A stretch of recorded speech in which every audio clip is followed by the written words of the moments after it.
They will insist that there can be no mastery of life if we cannot transform the energy we feel at any moment into cheerful engagement and deep appreciation.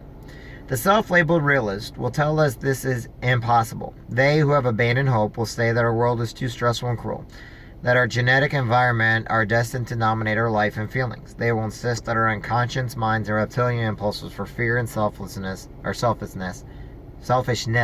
will rule the day no matter what we do.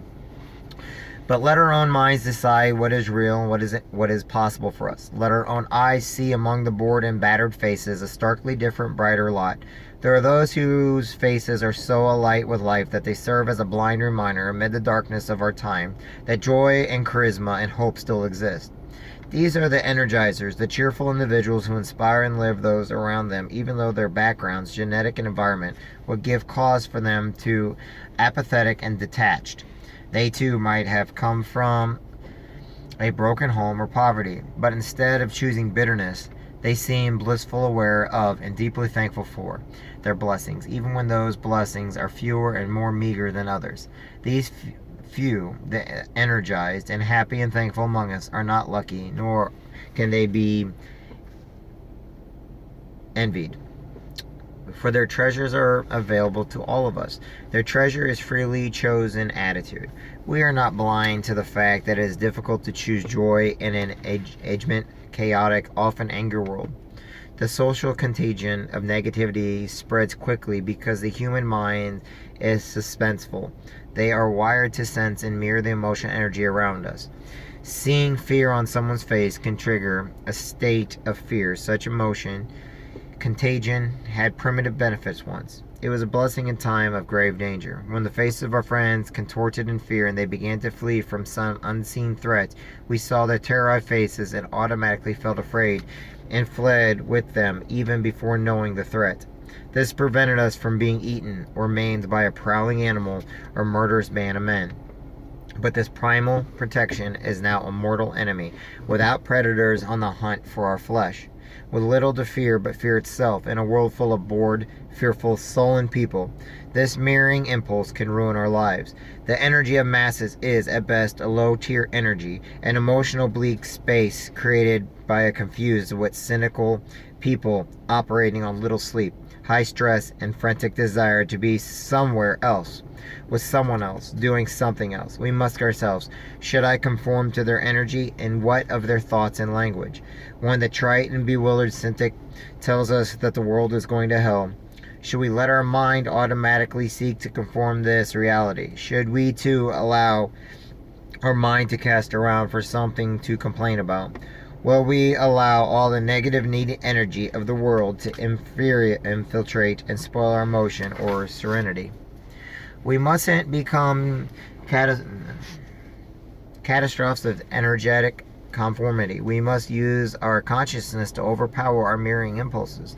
The more we automatically allow ourselves to sync with others' energy levels, unless they are emotional energies of joy, love, enthusiasm, we ourselves wish to feel, the more we diminish our personal power. The more often we fall in line with the poor language and attitude of drowning masses, the more we sound and look like victims. We must never forget that ours is a world of distracted people craving personal freedom, but often choosing to operate from fear.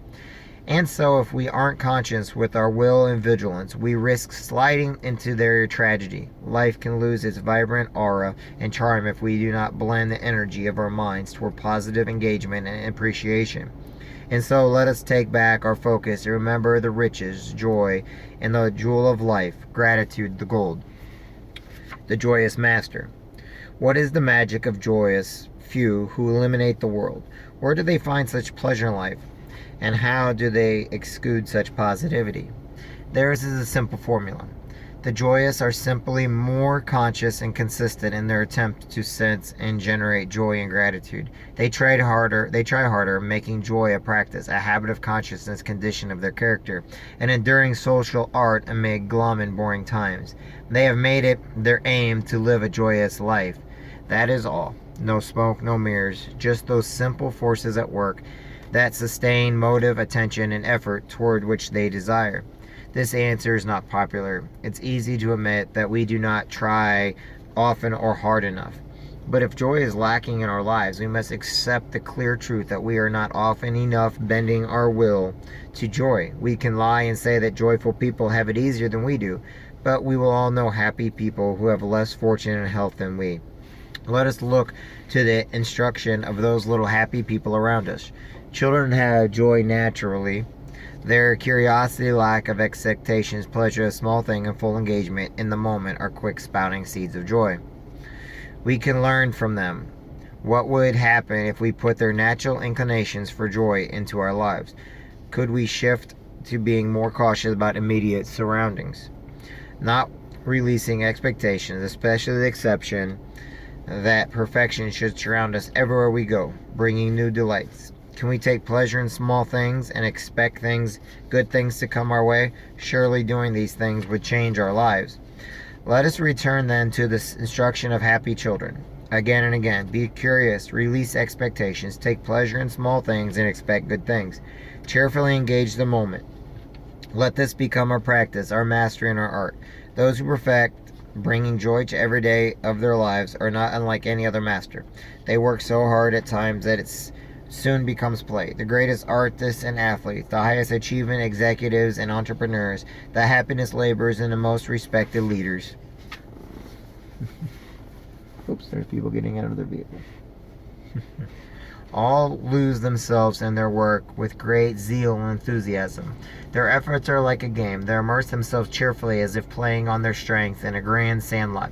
They do not look angry, bewildered, frustrated, or restless, but rather relaxed effort. Even in the chaos and turmoil, they meet struggle with intense and spiritual joy. They engage in the challenge and honor it as if they expected it and accepted it. Even amid the discomfort and growing complexity of building their lives and their careers, they often appear unfazed and nearly serene. They often sing while they toil and smile when perplexed and working. They spend and stretch themselves with devotion, willingness to remain positive and cheerful, knowing that one day their diligence will make them masters, knowing that one day they will have their victory and transcendence. They are the joyous masters. The joyous masters know the struggle does not always have to equal suffering. Let us learn from them and remember that there can be joy and spirit in meeting life's demands and stretching beyond comfort and pushing through times of high exertion and low achievement. The joyous masters know that life is a journey, a trying and exciting adventure whose destination matters less than the passion of freedom felt along the way. Let us learn from them and remember that, even when they are weary or uncertain, we can feel presence and eagerness for each moment. The joyous masters know that amid all the chaos and conflict, all the hurry and wickedness of the world, there is something solid within that is beautiful and steady and good. Like them, we can have the scenes that our mind and soul are fresh and pure and clean, even as we slug it out in the thick mess of humanity. The joyous masters know that nothing good comes easily, but that all things can be met with peace like them. We can show grace even in the tightening grip of pain and face our long trials with serenity, dignity, and enthusiasm for a new day. The joyous masters know that in time everyone will find their path, so the ultimate virtue are patience and love. Like them, we can know that there is no need to force or coerce others into our quest or joys. No matter how unwilling or undirect someone appears in this moment or this year, we know that all will find their way eventually to their own sense of freedom. Let us pray that we may find the will and strength to learn such things, and practice such things to become such masters. The path of gratitude. We should not focus on the shadow in the corner and be so foolish to miss the fact that the shadow exists only because the room is illuminated. There is light all around. There is much to be grateful for in this seemingly dark world, and so all we must do is pull our gaze from the shadows and look to the ocean of divine light and grace in which we are blessed to live. To the attuned and grateful, the cascade of the universe blessings feel like a magnificent waterfall of luck. And wander in search of things they are so grateful for. We need not look far. One must simply release the ego, let down the persona that feels it has created all things, or must perfect all things and accept the natural, the unexplainable, the energy that has graced us with virtually and world of magic. A vibrant and happy life begins on the path of gratitude. So let us be more appreciative and thankful each day. Let me be thankful for all the light that surrounds me. Let me be thankful for the caregivers who inspire me. Let me be thankful to